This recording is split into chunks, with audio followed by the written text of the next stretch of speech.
Hi guys, welcome to our channel. Bigg Boss హౌస్లో మణికంఠ కన్నీరు పెట్టుకున్నాడు. ఇక మణికంఠ కన్నీరు పెట్టుకోవడానికి రీజన్ ఏంటి అంటే గనక టాస్క్లో తను బాగా ఆడినప్పటికీ పాపం మిగిలిన హౌస్మేట్స్ అందరూ కూడా తనకి సపోర్ట్ చేయకపోవడం పక్కన పెడితే తను చాలా సన్నంగా ఉంటాడు. దీంతో అపోనెంట్ టీం వాళ్ళు ఎక్కడ పడితే అక్కడ ఇసిరేసిన సందర్భాలు చాలానే ఉన్నాయి.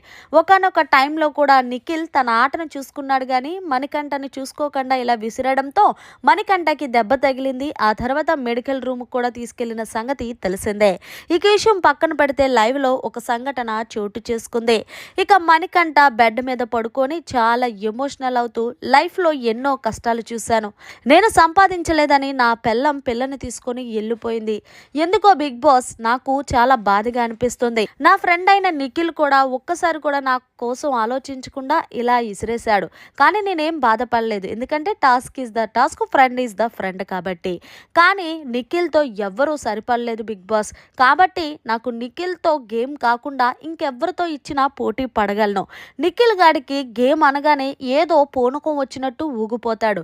వాడు ఆడే గేమ్ కరెక్టే, కానీ దానివల్ల నేను కొంచెం పర్సనల్ డ్యామేజ్ అవుతున్నాను. కాబట్టి మా ఇద్దరు ఫ్రెండ్షిప్ చెడిపోకూడదు. కాబట్టి ప్లీజ్ బిగ్ బాస్, నేను నిఖిల్తో తలబడలేకపోతున్నాను అంటూ కన్నీరు పెట్టుకున్నాడు. ఇక అంతేకాదు బిగ్ బాస్, నేను హౌస్లో ఎన్ని రోజులు ఉంటానో అన్ని రోజులు కూడా నేను 100% ఎఫెక్ట్ పెట్టి ఆడతాను.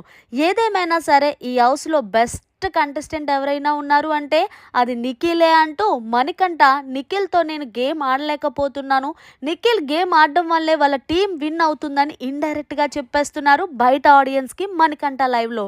మరి మీరేమంటారు? మొత్తానికి హౌస్లో ఉన్న నిఖిల్కి తన ఫ్రెండ్ అయిన మణికంఠ భయపడటంపై కామెంట్ చేయండి. మరిన్ని లేటెస్ట్ అప్డేట్స్ కోసం చూస్తూనే ఉండండి మన ఛానల్.